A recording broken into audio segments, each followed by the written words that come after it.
Hai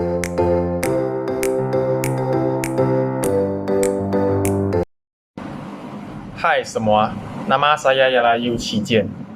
Kumpulan saya ialah kumpulan 8. Hari ini, kumpulan saya akan memberi pembentangan tentang satu tajuk yang menarik, iaitu pendidikan swasta. Apakah maksud pendidikan swasta? Pendidikan swasta adalah pendidikan yang disediakan kepada pelajar oleh institusi pendidikan swasta. Institusi pendidikan swasta adalah institusi bukan bantuan kerajaan dan ianya dibiayai sepenuhnya oleh sektor swasta. Sekarang, kita akan masuk ke latar belakang pendidikan swasta di Malaysia. Pendidikan swasta di Malaysia bermula sejak tahun 1950-an. Pada ketika itu, banyak sekolah pondok didirikan untuk mengajar pelajar-pelajar sebagai persediaan untuk menyambung pelajaran di luar negeri, khususnya dalam bidang agama. Sebagai laluan kepada pelajar yang tidak dapat meneruskan pengajaran di sekolah-sekolah kerajaan bagi memperoleh sijil-sijil asas mereka. Pada awal tahun 1970-an, terdapat anjakan terhadap peranan dan fungsi sistem pendidikan swasta di mana pengusaha pendidikan swasta mula mementingkan kursus-kursus prime university. Perkembangan semasa peranan dan fungsi sistem pendidikan telah mewujudkan sekolah swasta bagi menampung pelajar-pelajar untuk meneruskan pelajaran di peringkat menengah. Tahun 1980-an telah menyaksikan suatu perubahan yang penting di mana pendidikan swasta turut sama menyediakan peluang pendidikan di peringkat pendidikan tinggi sebagai alternatif kepada mereka yang tidak terpilih memasuki institusi-institusi pendidikan tinggi awam IPTA. Sejak tahun 1980-an juga telah menyaksikan pendidikan swasta memainkan peranan dan tanggungjawab yang penting bagi menyediakan pendidikan tinggi, khusus-khusus yang membawa kepada kelayakan di peringkat sijil, diploma, dan ijazah. Pada hari ini, pendidikan swasta di Malaysia telah berkembang dengan begitu pesat dengan penempuan lebih banyak institusi pendidikan tinggi swasta IPTS dan juga institusi pendidikan swasta IPS.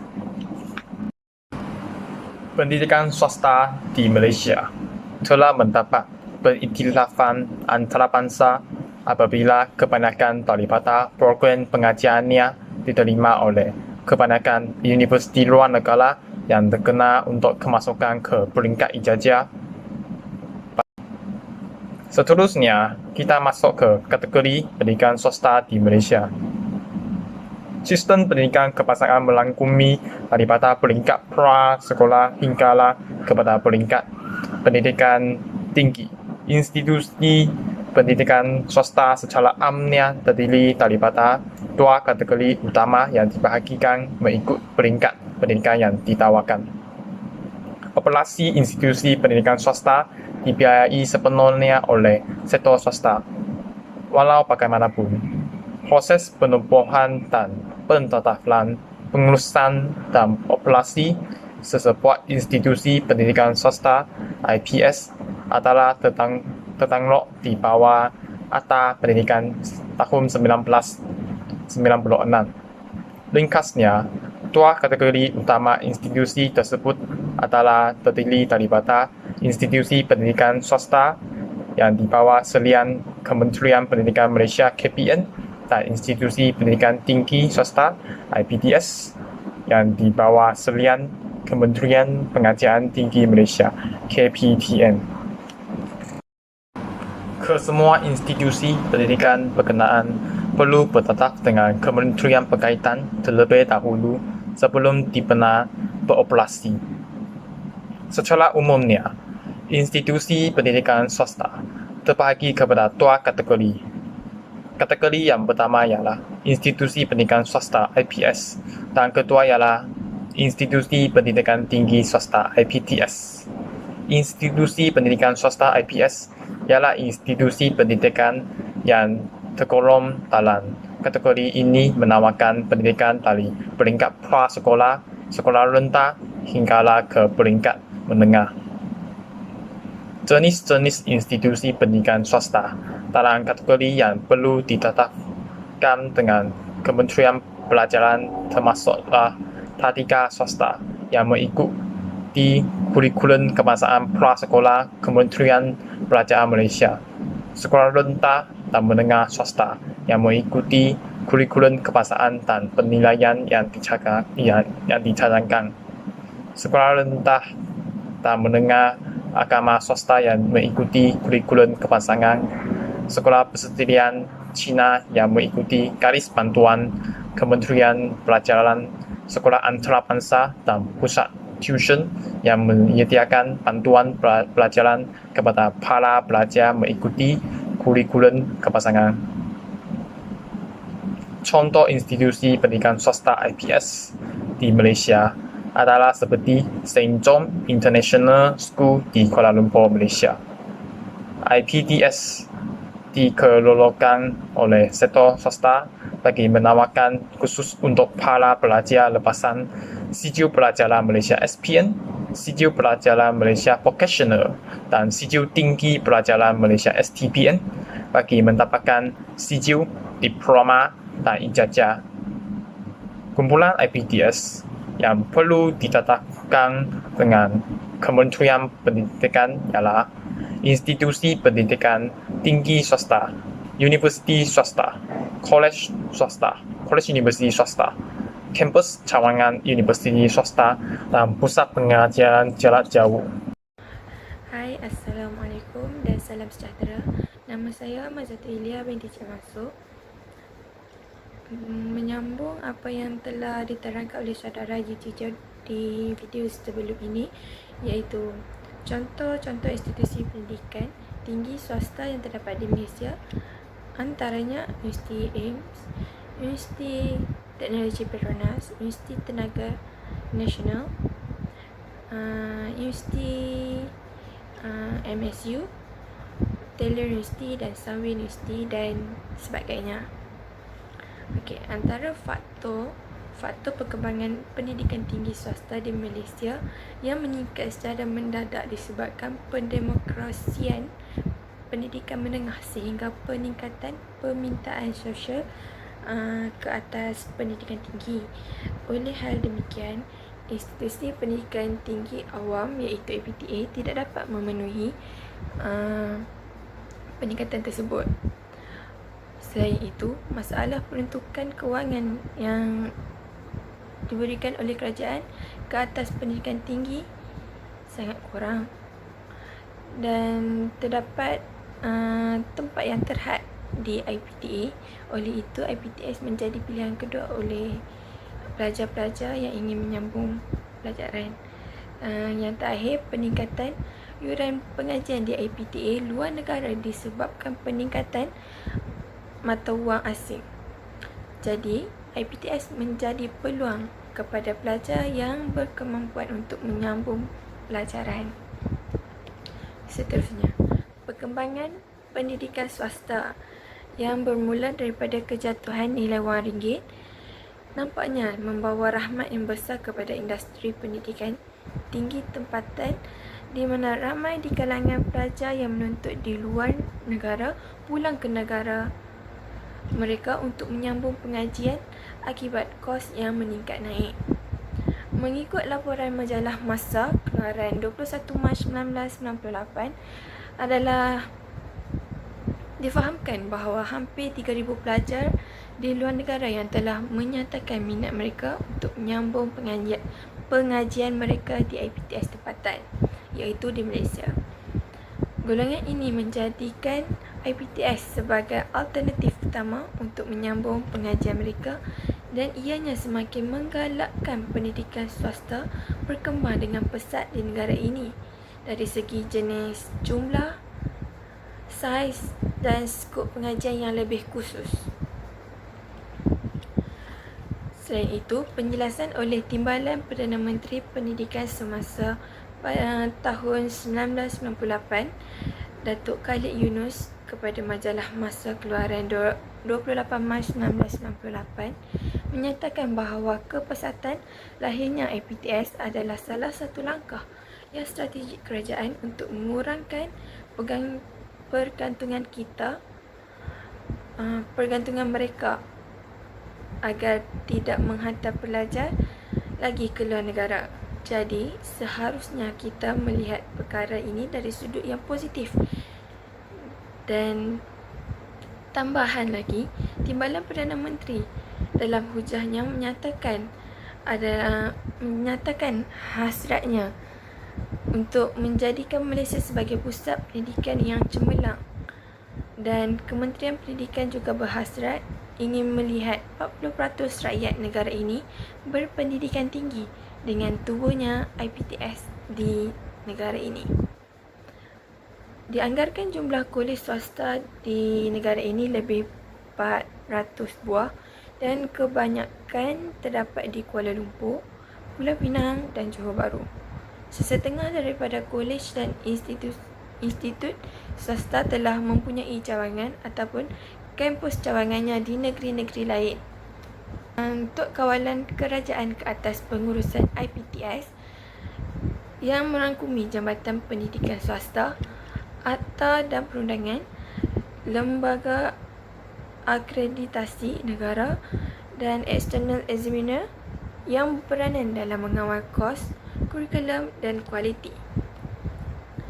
Peranan Jabatan Pendidikan Swasta JPS untuk memastikan dasar perancangan dan hala tuju selaras dengan dasar pendidikan negara. Seterusnya, menentukan pendidikan berkualiti dan bertaraf dunia serta relevan dengan keperluan negara pada masa sekarang. Seterusnya, pengurusan dan pendaftaran mematuhi perundangan dan syarat-syarat yang ditetapkan. Untuk akta dan perundangan, penubuhan pengurusan yang mengoperasi institusi pendidikan swasta adalah tertakluk dalam akta-akta berikut, iaitu yang pertama, Akta Pendidikan 1996 dan peraturan-peraturan yang dibuat di bawahnya. Kedua, Akta Institusi Pendidikan Tinggi Swasta 1996 dan peraturan-peraturan yang dibuat di bawahnya. Yang ketiga, Akta Majlis Pendidikan Tinggi Negara 1996. Yang keempat, Akta Universiti dan Kolej Universiti 1996 dan Akta Lembaga Akreditasi Negara 1996. Yang terakhir, Akta Perbadanan Pendidikan Tinggi Nasional 1997. Untuk perundangan dan Akta Pendidikan 1996 bertujuan untuk mengawal untuk kawalan ke atas semua jenis peringkat pendidikan di Malaysia. Akta Institusi Pendidikan Tinggi Swasta 1996 bertanggungjawab atas penubuhan institusi pendidikan swasta termasuk kampus cawangan dan permohonan naik taraf kolej ke universiti. Seterusnya, Majlis Kebangsaan Institusi Pendidikan Tinggi 1996 yang menentukan polisi pendidikan tinggi dan memantau dan kawal semua pengguna pendidikan tinggi. Untuk Lembaga Akreditasi Negara bertujuan untuk menjamin piawaian akademik dan kualiti pendidikan yang diiktiraf. Selain itu, Lembaga Akreditasi Negara juga berperanan untuk mengawal selia seperti kemudahan tenaga mengajar dan sebagainya. Di samping itu, menetapkan kursus wajib seperti Bahasa Melayu, Pengajian Malaysia dan Bahasa Inggeris dan sebagainya. Okey, yang terakhir, kalau tidak mencapai tahap kualiti, Lembaga Akreditasi Negara boleh cadang kepada pihak Kementerian Pendidikan Malaysia supaya tidak mengiktirafkan CJ diploma dan ijazah yang dikeluarkan oleh IPTS tersebut. Untuk external examiners berperanan untuk memastikan dasar, perancangan dan hala tuju selaras dengan pendidikan negara, menentukan pendidikan berkualiti dan bertaraf dunia serta relevan dengan keperluan negara. Yang terakhir, pengurusan dan pendaftaran mematuhi peruntukan perundangan dan syarat-syarat yang ditetapkan. Okey, itu sahaja. Assalamualaikum, saya Nursyirah binti Abdul Khalil dan saya akan sambung tentang isu yang kedua dan yang terakhir. Yang saya teruskan dengan isu yang kedua dahulu, iaitu kelemahan dan kekuatan institusi pendidikan swasta. Saya akan fokuskan kepada dua, iaitu institusi pendidikan swasta dan institusi pendidikan tinggi swasta. Yang pertama, institusi pendidikan tinggi swasta, kelemahan. Kelemahan yang pertama ialah kos yuran pendidikan mereka adalah sangat tinggi. Silibus pembelajaran yang tidak menyeluruh mengikut Kementerian Pelajaran Malaysia. Kurang penerapan ilmu agama dan moral. Pendekatan dan kaedah pembelajaran yang berbeza dibandingkan dengan sekolah kebangsaan. Kurang menekankan aktiviti kurikulum dan kurang menggunakan bahasa ibunda. Kemudiannya ialah kekuatan institut pendidikan swasta. Kekuatan pertama ialah subjek dan elektif baru ditambah kepada program pendidikan umum yang standard dan kajian tambahan bahasa asing membolehkan kanak-kanak berkembang dengan lebih komprehensi. Kedua, guru boleh menumpukan lebih banyak masa kepada kanak-kanak kerana dalam kelas murid tidak lebih daripada 10 ke 15 orang. Dibandingkan dengan sekolah kebangsaan biasa, bilangan murid adalah lebih ramai. Jadi, guru terdapat memberi perhatian yang sama rata terhadap semua murid. Di sekolah pendidikan swasta, bilangannya sedikit. Jadi, guru dapat lebih fokus pada masalah yang dihadapi oleh murid ketika belajar dengan lebih baik.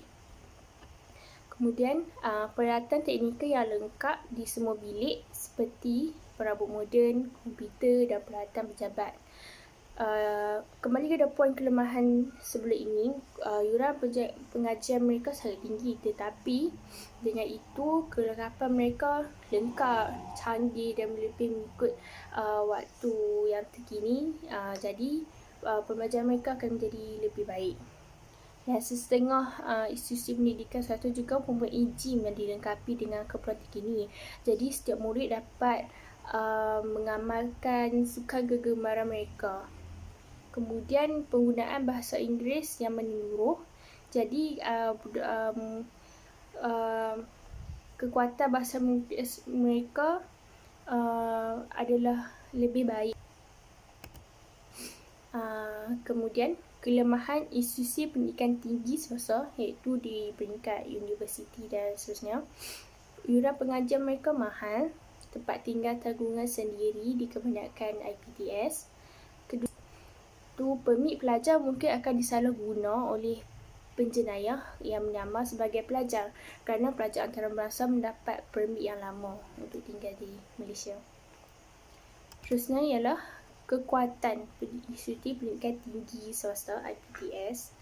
Pertama, mereka menawarkan program yang lebih khusus tentang sesebuah kejayaan yang kita ingini. Kedua, kualiti pendidikan lebih terjamin kerana pelajar IPTS tidak ramai dan proses pembelajaran lebih fokus dan lebih teratur. Disebabkan bilangan tidak ramai, jadi mereka akan lebih senang untuk mengajar pelajar murid mereka. Ketiga, banyak melakukan praktikal yang lebih memberi kepada kefahaman tinggi kepada pelajar. Seperti kita tahu, pengalaman ini lebih mengajar murid-murid untuk faham tentang subjek yang mereka belajar dibandingkan dengan buku saja. Belajar daripada buku saja kerana mereka mengalami situasi tersebut dengan sendiri. Keempat, mereka akan mempunyai infrastruktur yang lebih baik dan program pembelajaran adalah lebih singkat. Seterusnya, saya akan sambung dengan isu yang terakhir, poin yang terakhir, iaitu isu mengenai pendidikan swasta di Malaysia. Sejak sedekat yang lalu, kita dapat lihat sekolah pendidikan swasta dan juga antarabangsa di Malaysia makin meningkat, iaitu pada tahun 2012, sekolah yang mendaftar di Malaysia ada sebanyak 67 sekolah, dan pada yang data yang terkini 2019 dah meningkat pada 183 sekolah. Untuk mengupas isu terkini di sekolah swasta, perlu ditekankan bahawa tidak semua sekolah swasta sama. Sekolah swasta yang ditubuhkan ada yang secara beruntung, ada yang tidak beruntung, boleh menerima bantuan daripada kerajaan dan bukan kerajaan, dan mereka menawarkan kurikulum tempatan ataupun antarabangsa ataupun kedua-duanya sekali, dan kos pendidikan mereka agak berbeza, iaitu daripada kos yang berpatutan sehingga sangat mahal. Jadi terdapat 3 isu pendidikan yang akan ditekankan, iaitu isu pendidikan sosial, isu keperluan pelbagai, ketiga isu ekonomi. Okey. Isu pertama iaitu perpaduan sosial. Di mana seperti yang kita tahu, sekolah adalah tempat di mana kanak-kanak ni belajar untuk berkawan di luar komuniti mereka daripada di rumah. Jadi ada yang khawatir kerana pelajar sekolah di swasta mungkin tak dapat nak berpeluang bergaul dengan pelbagai rakan daripada pelbagai lapisan masyarakat, kerana ibu bapa mereka memilih sekolah swasta mungkin sebab lebih rasa sesuai dengan identiti mereka, dan kebanyakan sekolah juga yang menuntut yuran di swasta ini adalah badan pelajar yang lebih kaya daripada purata. Jadi mereka tak dapat kurang peluang untuk bergaul dengan masyarakat yang mungkin kurang kemampuan daripada mereka. Jadi itu salah satu isu perpaduan sosial untuk pendidikan swasta kita. Kedua ialah keperluan pelbagai.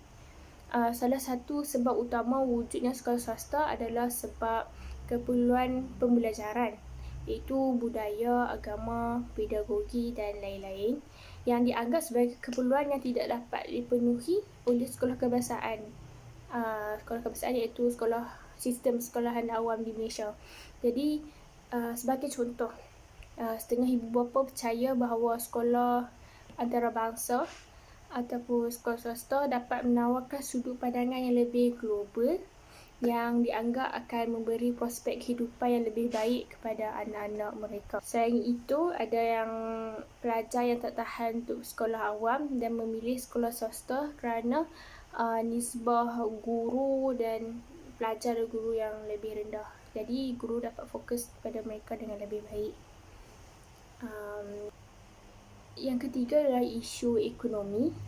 Ada beberapa pandangan yang positif tentang sekolah swasta kerana disebabkan manfaat ekonomi.